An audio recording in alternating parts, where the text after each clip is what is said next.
Hola, estoy aquí para traeros esta vez un taller, un ejercicio mucho más práctico y quiero aprovechar la ocasión para agradecer vuestra presencia y, por supuesto, la de todas las instituciones que han hecho posible este simposio, especialmente agradecer a la Asociación Colombiana Síndrome de Prader-Willi.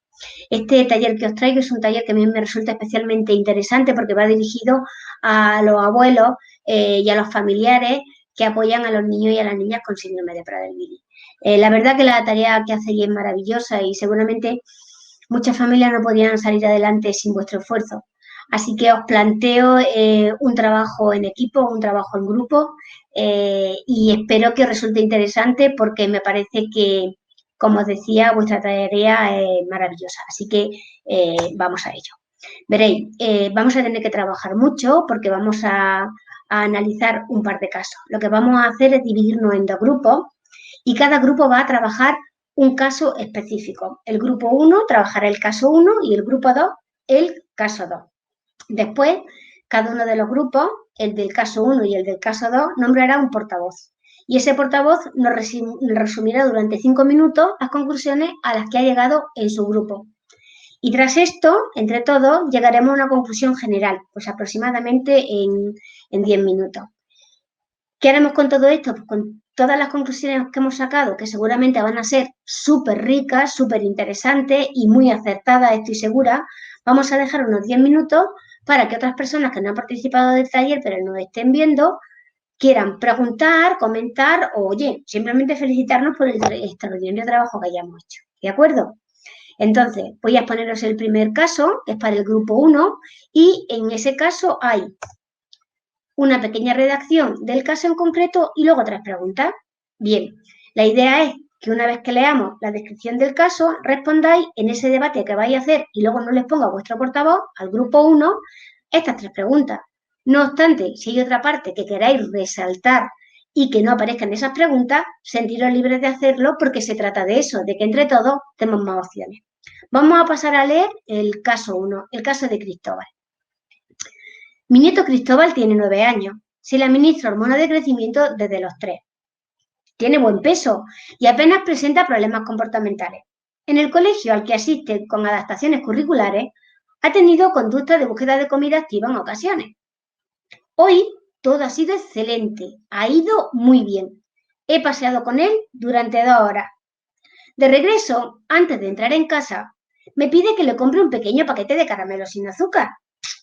Ante mi primera negativa, empieza a ponerse nervioso, a lloriquear. Me dice que solo por hoy. La verdad es que ha caminado mucho y los caramelos no engordan nada. Son sin azúcar. Este es el caso. ¿Qué pasa cuando nos sentimos en una ocasión así? ¿Debo darle esos caramelos solamente por hoy? Si ha caminado mucho y no engordaría con los caramelos, ¿hay peligro en dárselo realmente? ¿Qué consecuencias puede tener que se los dé? ¿Y que no se los dé? Bueno, pues aquí tenéis el trabajo del grupo 1 y las preguntas del grupo 1. Vamos a ponernos a trabajar en ellas y vamos a pasar ahora a comentar las instrucciones del grupo 2. Comentamos el caso de María y vemos las preguntas. Grupo 2. María. En casa, mi nieta María, de 8 años, puede ver los dibujos en la tele durante media hora tras el colegio. Hoy está cansada y no quiere salir a caminar. Insiste en ir a casa de la vecina y ver la tele con ella. Decido llevarla ante su insistencia y cariño. Es tan pequeña que a veces no puedo evitarlo. Ya lleva 2 horas con la vecina viendo la tele y no consigo que nos vayamos. Menos cuando su amiga le ha dicho que la invita a merendar. Se hace tarde y ella responde cada vez más enfadada a mis deseos de que regresemos a casa. Bueno, este es el caso de María, la pequeña María. ¿Cuáles son las preguntas que os lanzo? ¿Me he equivocado en algo? ¿Hay alguna forma alternativa de actuar? ¿Qué hago ahora? Bueno, pues ahí tenéis las preguntas y a partir de aquí se trata de que las respondáis, pero, como he dicho hace un ratito, si hay alguna otra duda, algún comentario o alguna otra cosa que queréis añadir, será muy bien recibida. Precisamente lo que buscamos con el trabajo en grupo es que salgan puntos de vista diferentes, opciones distintas y si no hay una respuesta clara y lo que surgen son más dudas, también son muy bien recibidas. De las dudas salen las alternativas, las sugerencias y las formas de trabajar. Así que venga, os veo dentro de un ratito y vamos comentando los resultados. Gracias.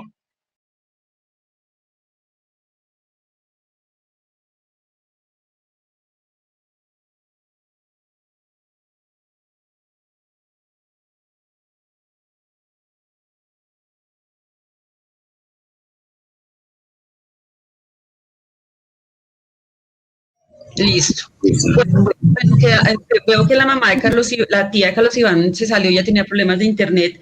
Correcto. Angie, ¿te parece si escuchamos primero a los abuelitos su punto de vista, girando en torno a esas tres preguntas? Es si debemos darle los caramelos al niño, si hay algún peligro en que se los demos y qué consecuencias puede traer para él. Poniéndonos en los zapatos de abuelito, Alfonso y María, ¿ustedes qué harían? Pues a ver, doña Liliana, la verdad es que darle el caramelo, eso significa que al siguiente paseo, ellos se vuelven muy repetitivos en las cosas, en las costumbres, tienen una capacidad de manipular la situación increíble. Sí. Entonces, hacerlo del paseo del lunes es tener que repetírselo en el paseo del martes, aunque él diga que es solo por hoy, no es así. Él los pide el martes, en el paseo del miércoles y en el del jueves, y eso se le vuelve a él una costumbre, y eso hay que hacerlo las veces que se salga a pasear con él. Y si no tenemos pataleta, ¿no? Exactamente. Ya perdimos. Porque tiene su manera de manipularnos, ¿no? Y digamos en el caso de los abuelos que pues somos alcahuetas, fama de alcahueta, de alcahuetearles todo, pues es más complicado. Entonces tiene uno que hacer, como se dice, de tripas corazón, sí, eso es difícil, para acceder o no acceder a ciertos pedidos de ellos. Perfecto. Angie, ¿tú qué opinas? Bueno, es muy complicado, como decían ustedes, porque además que ellos son muy cariñosos, entonces te quieren convencer con amores para poderles dar como ese caramelo. Y pues uno termina ahí como derritiéndose, pero pues claramente el deber ser es como de pronto o no dárselo, o sea, decirle no, o de pronto como poner límites. Entonces decirle, si te lo doy esta semana, ten en cuenta que la otra semana no te voy a dar, ¿sí? Entonces elige. No sé, es que es complicado, aunque digamos que nos han aconsejado y nos han dicho que no debe dárseles absolutamente ningún dulce, pues digamos en el caso de Alejandro Ruge, él tiene un hermanito y pues su hermanito tiene una condición normal, entonces es muy difícil darle a Pipe y no darle a Alejo. Entonces es complicado. Entonces, cuando se tienen hermanitos me parece más difícil porque a veces tendemos a sobreproteger a nuestro sobrino Prader Willy y pierde el niño, su hermanito mayor o menor. Lo he visto en otros casos. Valentina no tiene hermanitos. Nosotros sí cometimos muchos errores con Valentina, como les decía, porque Valentina la diagnosticamos muy tarde, no sabíamos. Valentina tiene hoy en día 21 años. Nosotros le cedíamos en todo, por consentirla, por amor, los tíos, mi mami, la abuelita, mi mami, su manera de manifestarse es con comida. Valentina tuvo sobrepeso mórbido. La niña hasta ahora con esta pandemia de verdad que ha estado muy comprometida con ella misma. Mi hermana ha estado súper pendiente y ha bajado de peso. Sin embargo, Valentina tiene sobrepeso. ¿Qué aprendí con Valentina como tía? Que yo le cedía y ya se volvía rutina para ella. Definitivamente a ellos no se les puede ceder en absolutamente nada, en nada, cero. Para él solamente por hoy no existe para ellos. También aprendí a hacer tratos con Valentina, pero deben ser tratos que no tengan que ver con comida, porque Valentina, inclusive en los colegios donde estuvo escolarizada, cogía las loncheras de los niños. A mi hijo pequeño, bueno, hoy en día Felipe tiene 12 años, pero cuando Felipe era pequeño yo no podía descuidarlos en la mesa porque ella en 30 milisegundos le quitaba la comida del plato al niño. Entonces, Angie, lo que te puedo decir, y a los abuelitos que los veo súper juiciosos, es no se les puede ceder en nada, porque ellos lo vuelven rutina, y si no hacen pataleta después de que tú hagas, así tú hagas el trato con ellos, te hacen pataleta después. Y Valentina hoy en día, que hemos aprendido, es una niña que a pesar de que lo diagnosticamos tarde, la manejamos re mal los primeros 7 años de vida, porque no sabíamos, por puro desconocimiento. Valentina es una niña que es parte fundamental de nuestra familia extendida. Ella es líder, ella convoca, ella organiza el Día del Amor y la Amistad, ella lidera, ella nos organiza a todos, ella hace muchas cosas y es una parte funcional de nuestra familia. Valentina tiene sus manualidades, Valentina vende, tiene planes y es volverlos funcional, pero la experiencia así no se les puede ceder en nada. Por más dolor que tú tengas de verla con sus ojitos llorosos de que quiere un caramelo sin azúcar, no se les puede ceder. Elsa, ¿tú qué opinas?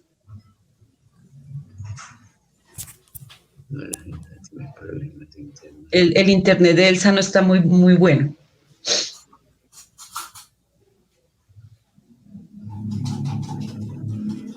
No la escuchamos. Entonces, bueno, con respecto a las preguntas que nos hacen, si debemos darles el caramelo, podríamos pensar que no debemos cederles, ¿verdad? No debemos darles el caramelo solo por hoy. No podemos ceder. No. De hecho, en mi caso, yo con ellos, incluso con el tema del celular, porque también a veces se vuelve un tema un poquito como adictivo. Entonces, yo la verdad soy muy no. Entonces, es la posición como lo que tú estabas hablando. Entonces, yo soy muy no. Y digamos, yo creo que si le he comprado a Alejandro dulces, son muy contadas veces porque nunca a la casa le llevo ni un premio ni nada. Es por otros lados que le ceden un poco más, voy a ser sincera. Entonces, en mi caso sí creo que funciona mucho el decir no. El decir no, hoy no, y ya. Entonces sí estoy de acuerdo con lo que tú dices, no sé, pues los demás. Perfecto, sí, estamos alineados todos. Y que si hay peligro en dárselos, claro que hay todo el peligro, porque entonces se les vuelve rutina, se les vuelve derecho a pataleta y derecho al chantaje. Ajá. Elsa, sigues en silencio, no te escuchamos. Si no, el internet de Elsa no está muy bueno. ¿Y qué consecuencias puede traer para él el que le cedamos? Pues todas negativas, ¿no? Bueno. Todas negativas. Entonces, veo que estamos... Ya está el micrófono. Ay, hola. Pues ya me... Perfecto, Elsa. Cuéntanos con respecto a las 3 preguntas. ¿Sabes cuáles son las 3 preguntas? Ahí están proyectadas.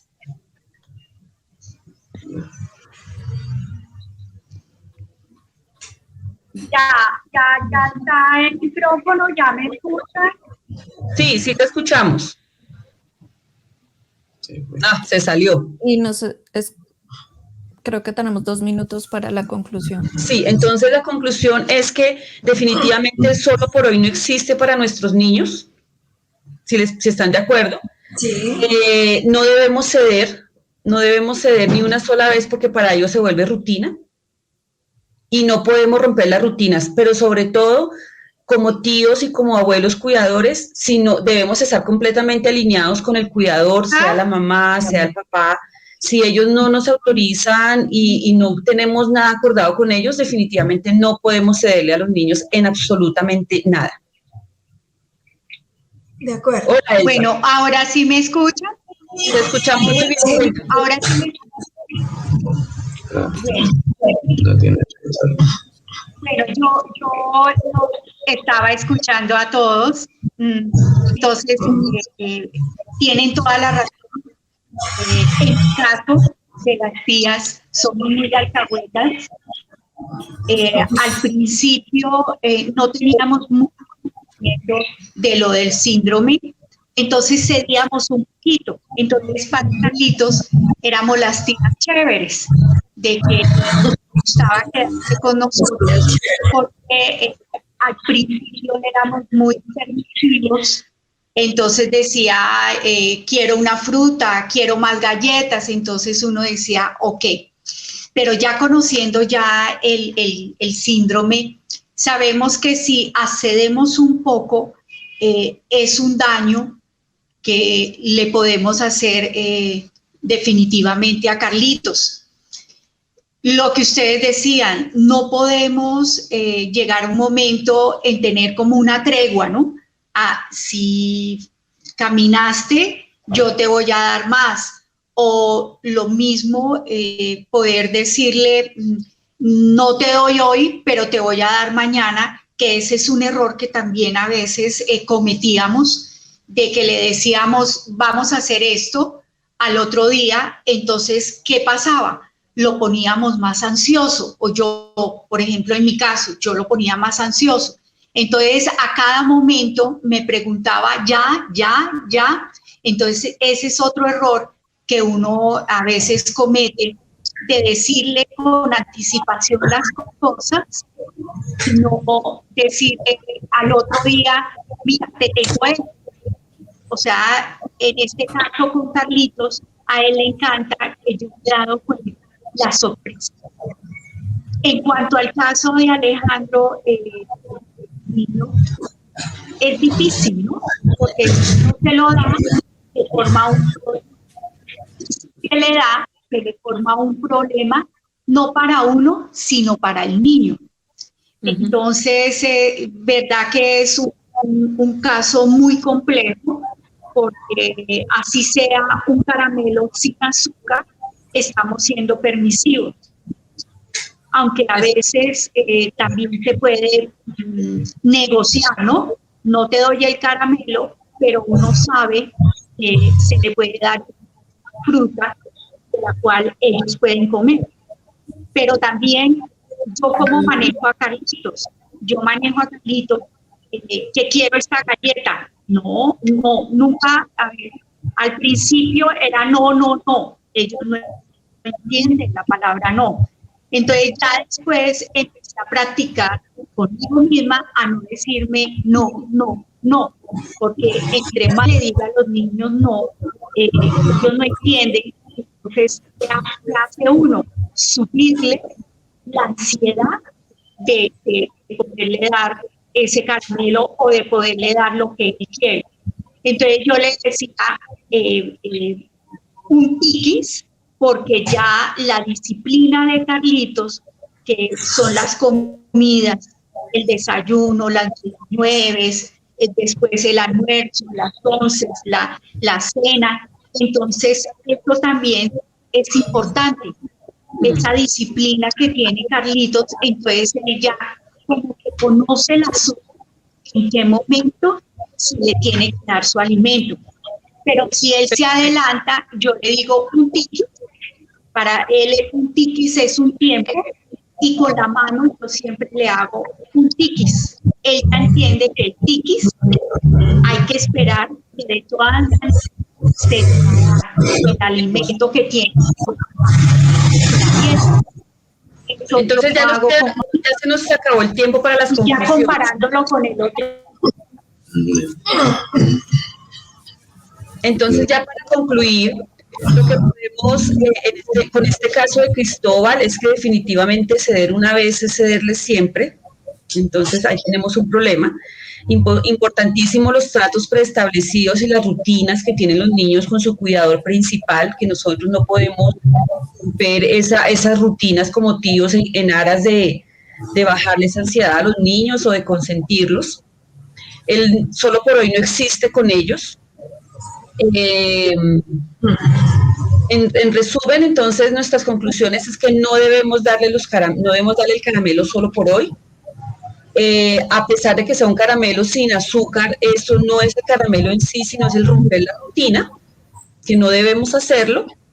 Y la consecuencia que puede traer, si se los diésemos, es que, como bien lo dice Elsa, es generarles más ansiedad, es cambiar de esa rutina que siempre han tenido con su cuidador y que ya lo tienen ellos concientizado, y no queremos generar más ansiedad. Entonces esa consecuencia sería generar más ansiedad y no queremos. Correcto. ¿Tiene esa conclusión a Angie, a Elsa, a Alfonso y a María? Correcto. Está Perfecto. Perfecto. Me están preguntando ya por todos lados que si termina. Sí. Es Exacto. difícil, sobre todo cuando hay hermanitos muy cercanos. Yo lo he visto porque he estado en las actividades de Prader Willy y tengo en la cabeza dos hermanitos, bueno, dos parejas de hermanitos que el chiquito, el que no es Prader Willy, le toca durísimo porque es adaptarse al otro, a su hermanito. Cierto.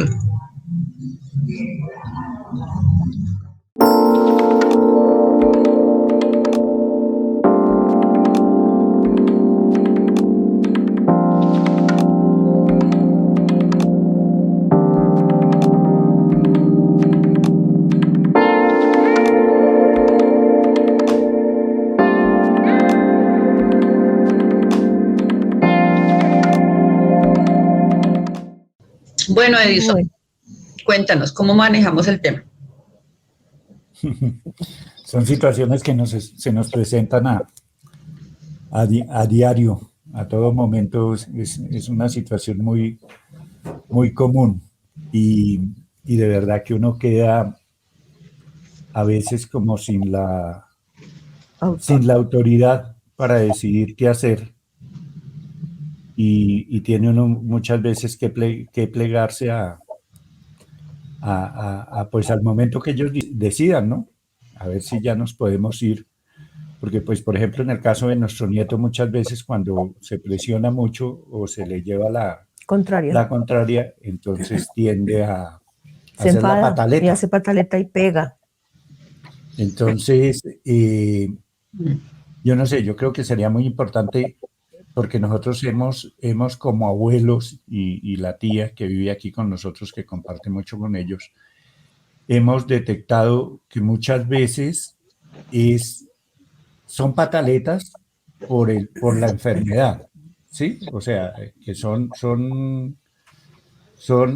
las hace debido a su condición, perdón.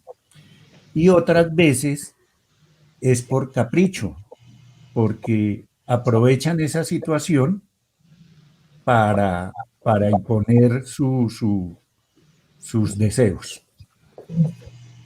Y respondiendo a la primera pregunta, en este caso, Edison y señora, ¿ustedes qué creen que se equivocó la abuelita, los abuelitos? Yo digo que de pronto, o sea, una parte es ignorancia de uno, no total, sino de pronto, lo que acaba de decir mi esposo, uno no sabe qué actitud tomar, qué decirle, uno lo lleva, mira, Alejito, tal cosa, no sé qué, y como que es peor. Si uno lo ignora, entonces, no, o sea, son dos alternativas, o lo ignoro, o lo corrijo, o le digo. ¿Sí entiende? Y pues esa es una parte que a nosotros siempre nos ha costado. Nos cuesta. Nos ha costado. Y frente a esta situación, nos ha costado manejar. Y como abuelitos, ustedes en esta situación de que María está manejando la situación, ustedes como abuelitos, ¿qué esperarían a que la niña quiera irse de la casa? ¿De la vez? No, yo pienso, perdón. Pues, o sea, no compartimos eso, pero nos ha tocado plegarnos a hacer eso. O sea, ahí es donde yo digo, la verdad uno no sabe, pero sí nos ha tocado, o sea, nos ha tocado plegarnos y someternos a lo que él quiere, para que no venga la pataleta. Que esté bien o mal, es lo que estamos en discusión o en decisión de cómo hacerlo. Yo pienso que ahí en el caso de María es tener autoridad, ¿no? Ya, María, ya estuviste el suficiente tiempo, ya, nos vamos. Yo diría que haga pataleta, no haga pataleta, pero hay que tener autoridad. Hay que tener autoridad sobre eso, porque yo no creo, yo siempre lo he dicho, que para mí todo no es de su condición, es también manejo de tener autoridad. No se necesita castigarlos con un golpe, sino simplemente con voz recia voz de que entiendan que le están dando una orden. Para mí, eso, y en el caso de María, yo haría eso. Perfecto. María, ya no más. Liliana, ¿tú qué opinas? Pues es que, digamos que toca manejarlos con inteligencia emocional, porque es que cuando ellos sienten como la autoridad, entonces como que quieren llevar más la contraria y como que el capricho también, como que no, ellos quieren hacer lo que ellos quieran y entonces se aprovechan porque al final uno siente miedo de la reacción agresiva que puedan tener. Entonces por eso uno siempre termina accediendo, ¿cierto? Sí. Pero yo creo que fue un error que la señora, la vecina, le diera comida, porque esa era la manera. Le generó ansiedad porque le va a dar comida. Exactamente, yo creo que el error fue ese, que ella le hubiera invitado a comer, porque entonces de esa manera menos le iba a poder convencer la mamá o los abuelitos de llevarlo otra vez a su casa. Entonces, sí, es una situación difícil, yo sé, yo lo he pasado y uno realmente, yo a veces siento miedo de la reacción que pueda tener de agresividad. Yo estoy de acuerdo con Edison también y con Liliana porque en nuestro caso particular, cuando nosotros vamos, Valentina ya viene. O sea, no es solo del síndrome, ellos son súper hábiles, súper inteligentes, muy astutos. nos manipulan y hacen con nosotros lo que quieren. Exactamente. Ellos pueden tener ciertas limitaciones, pero desarrollan otras al máximo. Y en mi caso, por ejemplo, mi esposo es súper observador. Mi esposo conoce a Valentina desde que tiene 2 añitos. Valentina tiene 21. Y él la observa y la observa y la observa. Y cuando Valentina se ofrece a llevar la comida en las reuniones familiares, la bandeja, pues claro, ella va. Y así son. José Alberto le hace así. Sí. Ella empieza a llorar y hace escándalo. ¡Ay, José Alberto me pegó! Pero si ni siquiera se ha acercado a 10 metros tuyos, Valentina. Sí, porque ella siente, observa y José Alberto le dice, porque ella es experta en la comida, en su mano súper. Entonces son supremamente inteligentes, tienen desarrolladas otras áreas del cerebro, creo yo que son súper, ojalá todos la tuviéramos, y son manipuladores. El problema es cederles, no se les puede ceder en media. Pero entonces, las preguntas que hacen ahí, ¿me he equivocado en algo? Pues yo creo que la equivocación fue en que la vecina le hubiera dado de comer. ¿Y hay alguna forma alternativa de actuar? No sé si de pronto la manera de sacarlo de la casa es decirle que en la casa tiene su comida más sana, no sé. Mira. Si de pronto...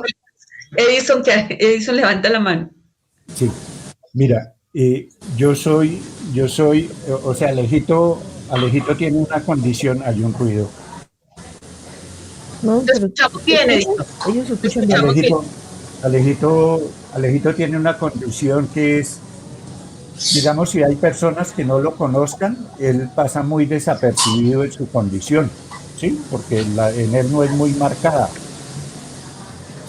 Entonces, yo soy de los que opino y siempre le digo a los papás, a la gente que va a estar a nuestro alrededor, si vamos a un paseo, si vamos a compartir con personas nuevas, hay que contarles el caso de Alejito. Porque como las personas no lo perciben de primera, entonces ellos actúan como si fuera un niño normal. No es que nuestro nieto sea normal, pero sabemos que tiene una condición. Entonces, contarles, porque nos sucedió incluso el fin de semana en una visita que hicimos. La persona nos ofreció comida y cuando nos dimos cuenta al niño le había servido una cantidad casi igual a la nuestra. Entonces me tocó rápido y pues era una persona que no sabía sobre la condición del niño. Entonces me tocó rapidito pararme y decirle, mira, qué pena contigo, pero sácale con disimulo, sácale esto, no sácale se puede aquello. todo eso. Y fuera de eso que hacía muy poco habíamos almorzado, sino ellos pues en su deseo amabilidad de nos sirvieron eso. Entonces, lo primero que yo siempre hago, por lo menos yo como abuelo lo hago cuando estoy con Alejo, le cuento a las personas que Alejito tiene una condición y más o menos cómo es, para que la gente no caiga en ese error de invitarlo, de darle, de quedarse, porque si la gente les ofrece comida, pues grave. Si les ofrece que se queden un ratico, pues ellos se toman la mano y se quieren quedar toda la tarde o todo el día. Entonces, hay que explicarle a las personas con que vamos a interactuar, yo pienso que es una buena manera, de la condición de nuestros niños para evitar que puedan suceder ese tipo de cosas, que les ofrezcan comida, que les ofrezcan que si se pueden quedar un rato, que no sé qué, o sea, para que ellos también estén como un poquito prevenidos, hacerles esas ofertas a ellos. Podría ser una alternativa. Esa es como, sí, esa es como la alternativa. Como la condición. No, perfecta, me parece muy perfecta y hay que hacerlo, porque mi caso, Valentina, en un viaje que hicimos al exterior, Valentina ya se hace la tontica, ¿no? Y teníamos que caminar hasta una distancia considerable y ella ya estaba cansada porque Valentina tenía sobrepeso. Sí. No me pregunten cómo. Se logró comunicar con una persona en inglés para que le prestara una silla de ruedas porque ella no podía caminar. Sí, se hizo la minusválida para conseguir una silla de ruedas para que la llevaran hasta el bus. ¿Qué tal? Son así de hábiles. Entonces, estamos de acuerdo. Entonces, Edison, si quieres, para que como estamos grabando y va a quedar en el simposio, si quieres, lee las preguntas y dar las respuestas de nuestra charla, nuestras conclusiones, para que ellos puedan trabajar con el material en el simposio. Ok. Entonces, cuando dice me he equivocado en algo, a la primera pregunta, pues claro que sí, ¿cierto? O sea, todos nos hemos equivocado de una manera porque no tenemos el conocimiento o porque nos hemos dejado manipular, pienso yo que es lo que nos ha pasado, ¿cierto? Sí, señor. Son como las conclusiones. Que si hay alguna forma y alternativa de actuar, entonces pienso que pues lo que comentábamos. La autoridad. La autoridad y dar también a conocer el caso de nuestros... O ese lo dejamos para la última. Sí, las condiciones, me parece, sí, se unen la pregunta 2 y 3. Entonces, que una forma de actuar y una alternativa, pues es a la gente de nuestro alrededor con quien vamos a interactuar, con quien van a interactuar nuestros niños. Contar pues su que condición. Tengan como el conocimiento de la condición de ellos para que procuren, pues no hacerles ofertas que nos vayan a perjudicar, ¿no? Que perjudican a la persona. O alterar a ellos en su condición, más bien, ¿cierto? De acuerdo. Yo diría que esa sería la respuesta al ¿qué hago ahora? El hablar, el decirles, porque la gente ignora, si no conoce la situación del enfermo, de la condición del niño o la niña, actúa sin saber. Entonces ese sería como el ¿qué hago ahora? Decirlo. Y la alternativa, pues, la autoridad es según lo que decía eso, ¿no? Sí. Magnífico, magnífico. Bueno, veo que han hecho un excelente trabajo, que las conclusiones han sido muy fructíferas y muy interesantes. De hecho, comparto la inmensa mayoría de ellas y si les parece ahora, vamos a pasar a exponer algunas conclusiones generales que, como verán, incluyen las que ustedes han seleccionado con mucho acierto. Reitero mis felicitaciones y las vamos a completar con algunas que seguramente por falta de tiempo no han sido incluidas, ¿de acuerdo? Así que vamos a compartir un poco cuáles son esas conclusiones, ¿vale? Vamos a empezar por el caso número 1, el caso de Cristóbal, del niño con 9 años que solicita unos caramelos a la vuelta del colegio y ahí lanzábamos 3 preguntas importantes que, como decía, habéis respondido con gran acierto. Vamos a completarla un poquito y después vamos a ver otras conclusiones generales que son aplicables a otros casos. Es verdad que la visión general, cuando se lanza un caso en tan pocas palabras, es que nos falta información y que necesitamos saber muchas más cosas de Cristóbal, de cómo vive, de cuáles son sus costumbres y qué tipo de relación mantiene con su familiar. Pero haciéndolo y sabiendo que lo estamos haciendo de forma muy superficial, nos podíamos centrar en estos detalles. ¿Debo darle esos caramelos solamente por hoy? Era una de las preguntas. Pues tal como han dicho, no hay excepciones. Al final, si nosotros cedemos en alguna ocasión, lo que hacemos primero es hacerle ver que realmente pueden romper la norma. Es decir, la clave es que no se comen caramelos, no importa tanto la carga calórica, que siempre es importante en síndrome de Prader-Willi y que siempre vamos a cuidar, pero en este caso lo que nos importa fundamentalmente es el hecho de que ellos asuman que los caramelos no están a su alcance. Cada vez que hacemos eso por un familiar, realmente lo que estamos haciendo es cuidándolo y protegiéndolo, porque sabemos que la comida lo único que hace es generarle malestar y más ganas de comer. Y es como si tuviéramos un familiar celíaco que no puede ingerir nada que lleve trigo o derivados. Lo haríamos con la tranquilidad de que lo estamos protegiendo. En este caso también lo más importante es eso, y comparto con ustedes totalmente el planteamiento que han hecho, aunque sabemos que es complicado. La segunda pregunta, que tiene que ver con si ha caminado hoy mucho y no engordaría con los caramelos, ¿hay algún peligro en dárselo? Bueno, tiene que ver con lo que hemos comentado arriba, pero ya entramos en un concepto que seguramente conocen, que es el concepto de expectativa silenciosa, en el que si nosotros cedemos esta vez, cada vez que él vuelva del cole, sin darnos cuenta le hemos incitado que intente romper esa norma básica de que hoy no se puede comer. Y ellos vayan constantemente insistiendo hasta conseguir, por agotamiento, por cariño, porque nos sentimos conmovidos ante su insistencia, conseguir comida, conseguir en este caso caramelos. Si nos negamos al día siguiente de que se lo hayamos dado, lo que puede suceder es que ellos estén esperando a que no sea así, porque el día anterior lo han obtenido, y el enfado sea mayúscula y las dificultades para reconducirlo mucho mayores. ¿Qué consecuencias puede tener que se los dé? Precisamente esa, la de que él interiorice que de alguna manera soy manipulable y que utilice la comida para conseguir un poco que él se sienta bien o que él se calme. ¿Qué consecuencias puede tener que no se los dé? Yo creo que eso las conocemos todos, y en muchos casos va a haber dos grandes tipos de consecuencias. De un lado, la insistencia, que se va a acumular y van a ser repetitivos, y de otro lado, que se enfaden y tengan una pataleta, como ya han comentado ustedes, que ha sucedido en alguna ocasión. En ambos casos, si ellos insisten, mi tarea es desde la calma mantenerme firme sin alterarme o alterándome lo mínimo posible. Tenemos que tener en cuenta que en esos momentos ellos necesitan una figura que les dé calma, que les dé paz y que se mantenga inamovible en la decisión que han tomado. Y si se desarrolla una pataleta porque se han puesto muy nerviosos, al final el único objetivo que yo tengo con eso es no tanto evitar la pataleta, sino evitar que se repita en el futuro.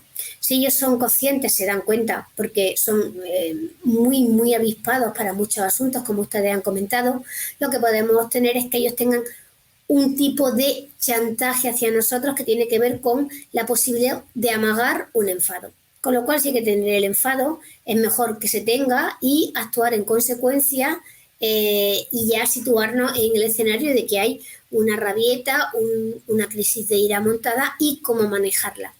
Pero es importante evitar que ellos tengan la sensación de que sentimos miedo a la rabieta, no porque no lo sintamos, sino porque al final eso los empodera y hacen que ellos manejen de una manera muy radical esta posibilidad. Es cierto, y aquí avanzamos algunas cositas más, además de las preguntas que hemos señalado al principio y en las que concuerdo con ustedes prácticamente al 100%, que manejar las excepciones es complicado y que ellos hacen de una excepción que les resulta interesante una norma, con lo cual no caer en esa excepción es la clave para poder seguir trabajando con ellos desde una buena educación y sobre todo desde un entorno firme en el que ellos puedan sentirse confiados de que las normas los protegen.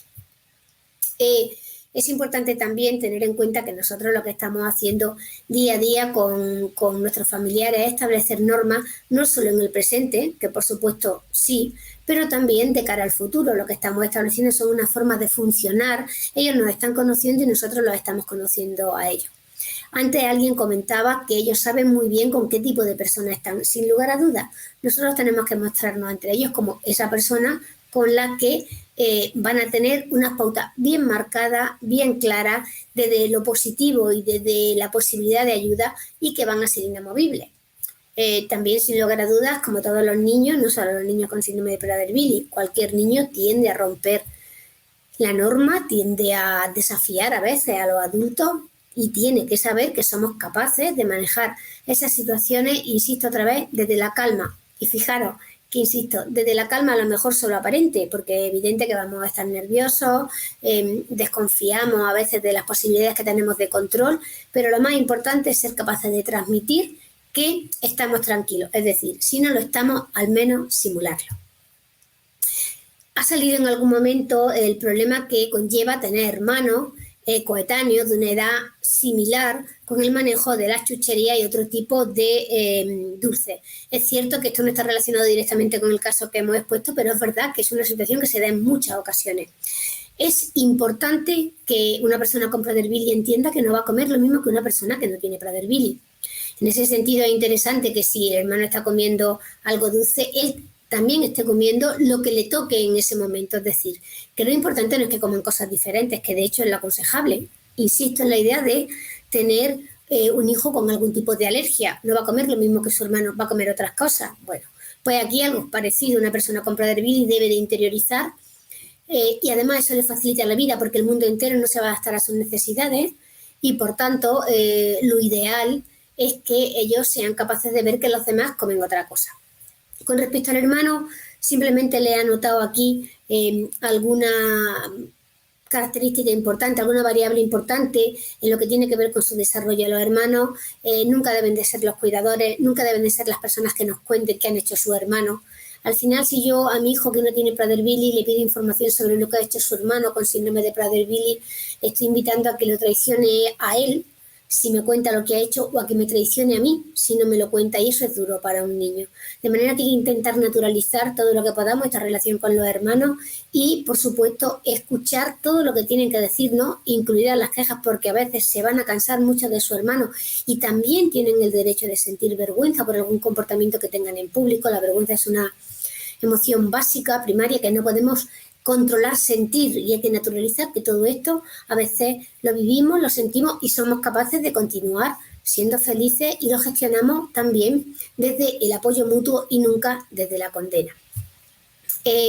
Al final, lo que sí sucede es que si nosotros acabamos cediendo, y tiene mucho que ver con la primera parte de las excepciones, acabamos cediendo a lo que ellos han hecho, a los que ellos han planteado, acaban dándose cuenta, digo, las personas con síndrome de Prader-Willi, de que caemos en su trampa.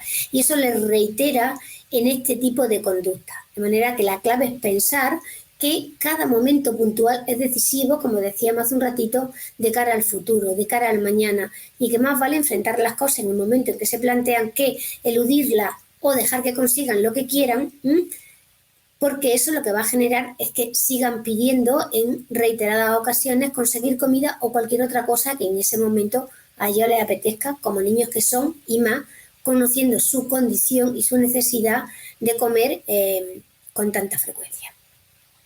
Ojo con una cosa que observamos con mucha frecuencia y es un error en el que caemos todos, yo también, porque es muy complicado. Tiene que ver con el reforzamiento intermitente y esto de que un día sí y otro día no, pero si durante 4 días me insistes ya caigo y después de 4 días que estés insistiendo en que te dé un caramelo sin azúcar al salir del cole, el 5.º día te lo doy. Realmente yo ahí lo que he hecho ha sido enseñarle a mi familiar que puede estar 5 días insistiéndome porque al 6.º estoy agotada y cedo. De manera que el próximo día que me pida un caramelo, él ya sabe que por lo menos van a pasar 5 o 6 días y va a mantenerse pidiéndome ese caramelo hasta que lo consiga.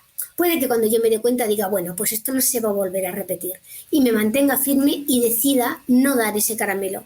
Pero ellos ya parten de 6 o 7 días pidiéndolo.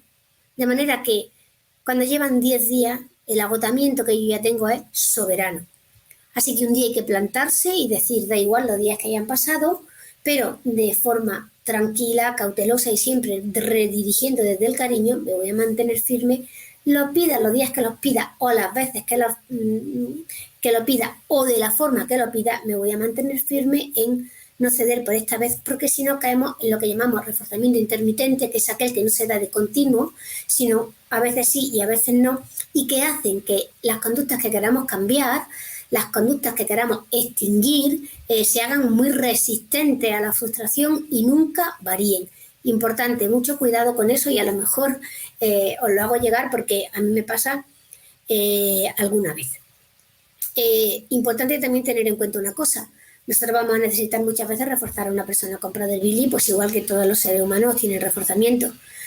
Cuando utilizamos la comida como forma de reforzamiento, cualquier otro reforzador pierde potencia. Es decir, ellos van a obviar, van a ignorar cualquier otra forma de reforzamiento si han obtenido comida a cambio de hacer algo bien. Y lo que nos van a pedir, invitándolos de alguna manera a que nos chantajeen, es comida cada vez que hagan algo bien o cada vez que nosotros queramos que ellos lleven a cabo algún tipo de actividad. De manera que la comida nunca jamás se utiliza como reforzamiento ni como castigo, que es tan importante una cosa como la otra. Una persona con Prader-Willi come lo que tiene que comer. El único pacto real que se hace con él en este sentido tiene que ver con que si un día come de más en el cole o en algún sitio porque consigue comida extra, nosotros lo vamos a cambiar luego en la dieta que tiene en casa. Eso se habla con él, se pacta, está contemplado y nos ponemos a trabajar entonces en esa dirección. Por lo demás, la comida está claramente prefijada y es inamovible. En fin, que yo creo que este caso, en lo que concierne a nosotros, a ustedes y a mí, queda cerrado y ya solo nos queda dentro de un ratito que las personas que están presentes nos lancen las preguntas, curiosidades, críticas, comentarios que consideren oportunos. ¿De acuerdo? Vamos entonces al caso número 2. Es el caso de María. Bueno, como veis, María es una niña muy pequeñita y también lanzábamos 3 preguntas porque ella se negaba a pasear e insistía en ir a ver a su familia. La verdad que también han hecho un grandísimo trabajo con este caso y las conclusiones han sido la más de interesantes. Vuelvo a estar de acuerdo con ustedes prácticamente en todo lo que han mencionado, pero siempre hay alguna cosilla que falta, ¿no? Que se me ocurre a mí que seguramente si estuviera allí con ustedes, pues también habríamos comentado.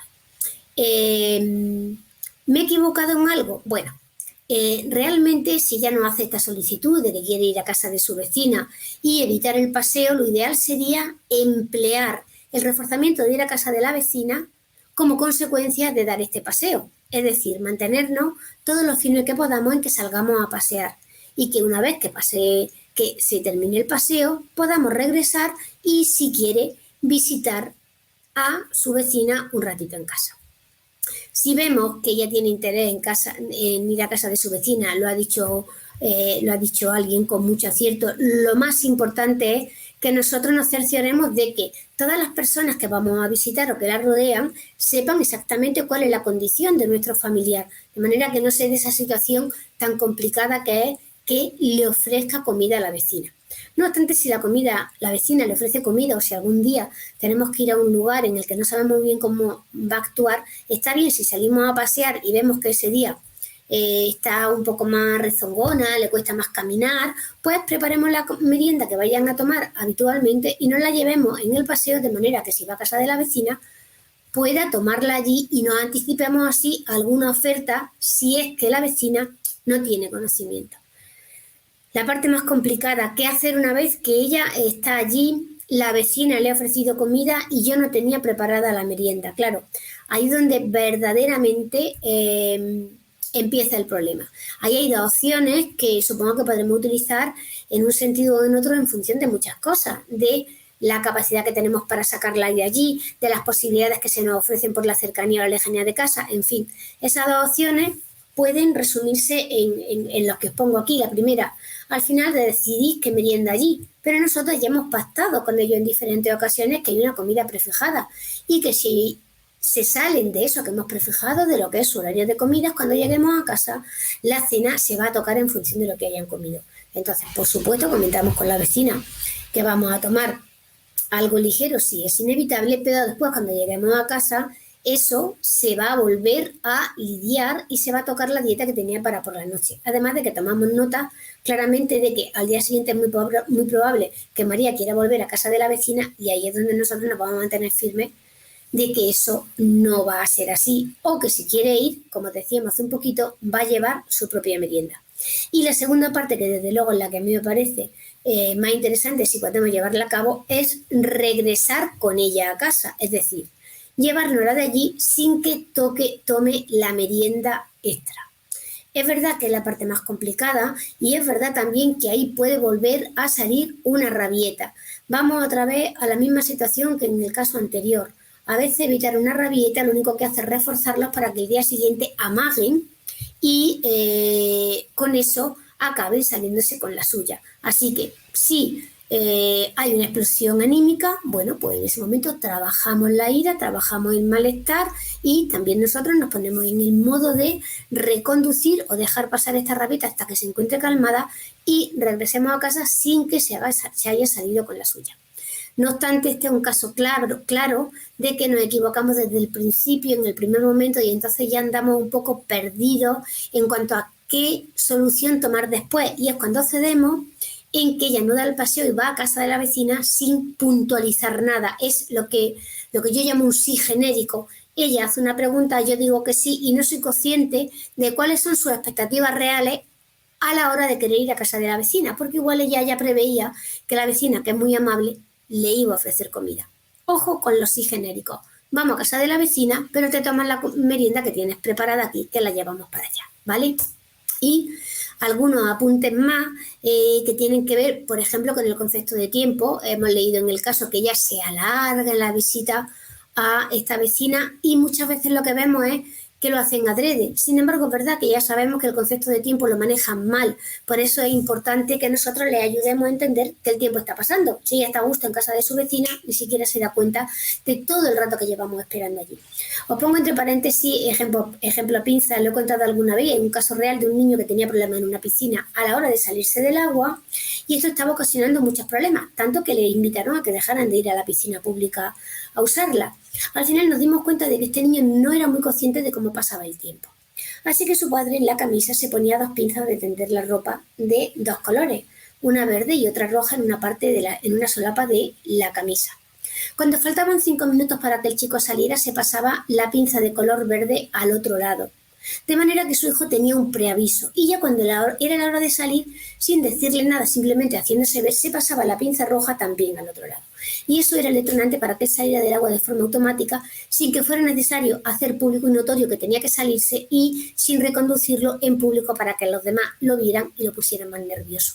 Y él salía de la piscina y se adaptó en el momento en que su padre cambiaba la pinza roja de lugar y eso le ayudó a comunicarse de una manera más fluida y realmente a transmitir la idea de que había pasado el tiempo. Introduzco esta parte porque tal vez María está encantada en casa de su vecino y no es muy consciente del tiempo que ha pasado. También ha salido, y es un debate interesante y es un debate lógico, el que no sabemos muchas veces si esa pataleta tiene que ver con el síndrome o simplemente que como niños quieren imponerse y manejarlo. Es verdad que es difícil de saber, yo diría que en muchos casos es prácticamente imposible y además, dependiendo de quién lo esté viendo, seguramente llegarán a una conclusión u otra o dependiendo del estado anímico que tengamos nosotros ese día. Al final, yo invito a que ignoremos si tiene que ver con el síndrome, tiene que ver con su necesidad de imponerse y la manejamos de la misma forma que tiene que ver con que independientemente de que tú te enfades o amenaces con enfadarte o veas que estás perdiendo el control porque no lo puedes conseguir, yo voy a actuar de la misma manera reconduciendo la situación desde la calma, dándote tiempo y sobre todo no cediendo a tu petición porque no la estás haciendo de la forma oportuna. Ojo con esto. Ellos dicen, ¿y si te lo pido por favor me lo das? Bueno, es que en este caso lo que es inoportuna es la petición, no solo la forma. De manera que ahí tenemos muchas cosas con las que trabajar. Algunas veces cuando trabajo con chicos que tienen muy claro que ellos tienen síndrome de Prader-Willi y que eso a veces hace que se enfaden, hablan conmigo y me dicen, bueno, Aurora, pero es que tú ya sabes que yo me enfado porque tengo síndrome de Prader-Willi. Yo le digo, bueno, yo sé que te enfadas porque tienes síndrome de Prader-Willi, pero eso no significa que podamos reconducirlo, evitarlo o mejorarlo. Significa que tenemos que buscar cuáles son las estrategias que más pueden ayudarte, pero no nos vamos a quedar con que porque tienes síndrome haces este tipo de cosas. Y a partir de ahí es cuando comienza un proceso de reeducación que yo me debería decir que es mutuo. Para finalizar, porque esta segunda parte creo que es redundante a todo lo que vosotros con tanto acierto habéis apuntado, hay una cosa que también me resulta importante de señalar. Generalmente cuando una persona con Prader-Willi se hace un poco con el control de los adultos que le rodean, y es verdad que no con todos, pero sí con algunos, no porque los adultos tengan poco interés, todo lo contrario, porque quieren cuidarlos tanto que no saben muy bien cómo generar cambio en el chico haciéndolo bien, al final este cambio, este manejo que el niño o la niña consigue, no se hace de forma abrupta, sino que es fruto de un continuo muy sutil y que va muy poco a poco, como cualquier niño, como cualquier ser humano, intentando conseguir lo que quiere. ¿Y qué pasa aquí? Pues pasa que los cambios después son muy difíciles de volver atrás. Es algo parecido a lo que hemos contado en el caso anterior de que una vez que cedemos, volver atrás es complicado. Os vuelvo a contar un ejemplo que a mí me parece muy interesante, porque creo que así es como se dan los cambios si nos hacemos conscientes. Más difícil que ellos se hagan con un control que realmente no saben manejar, que no deben manejar, porque eso solo les genera un entorno inestable. Veréis, nos hicieron un reportaje en televisión y fui a ver a una niña mientras la grababan en la piscina en la que ella hacía fisioterapia. Vi que la persona que trabajaba con ella, que era una trabajadora excelente, la llevaba a una parte poco profunda de la piscina y allí tiraba un montón de objetos de colores al fondo de la piscina. Y le decía, era una niña, saca el juguete rosa. Ella sacaba el verde y la monitora le aplaudía. Saca el juguete rosa, ella sacaba el azul y la monitora le aplaudía. Total, que si había juguetes de 17 colores, esta niña sacó el último juguete de color rosa y la monitora le aplaudía. Cuando todo acabó, yo fui a hablar con la compañera para felicitarla por su excelente trabajo, pero sentía curiosidad por aquello y le pregunté, ¿por qué hacéis este ejercicio? Y me dijo, mi interés es que meta la cabeza debajo del agua. Digo, ¿no quieres que diferencie los colores? Dice, no, eso me da igual. Quiero que metas la cabeza debajo del agua. Digo, mira, me vas a permitir que te haga un pequeño apunte que igual es erróneo, pero creo que podrías probarlo. Si te digo en el color que sea, no le pidas un color concreto. Dile que te dé uno y te dé el que te dé. La aplaude. Pero si le pides el rosa y te saca el azul y tú le aplaudes, ella te está educando a ti. Porque al final lo que ella conseguía era un reforzamiento, no habiendo cumplido con la función que se le otorgaba. Bueno, vamos a pedirle la función real que queremos, que es que meta la cabeza debajo del agua y le dé un objeto, por eso ella siempre le aplaudía, pero no metas el color, porque si no, al final ella está consiguiendo que saque cual saque, tú le aplaudas. En fin, yo creo que sois familiares de chicos y chicas con el síndrome de Prader-Willi. Esta situación os resultará familiar también, porque tienen una habilidad brutal para llevarnos por el camino que ellos quieren, y eso es bueno y es positivo porque habla de que son capaces de conseguir cosas, pero al mismo tiempo nosotros tenemos que protegernos y ser capaces también de poner freno a este tipo de comportamientos que al final hace que no puedan manejar la situación.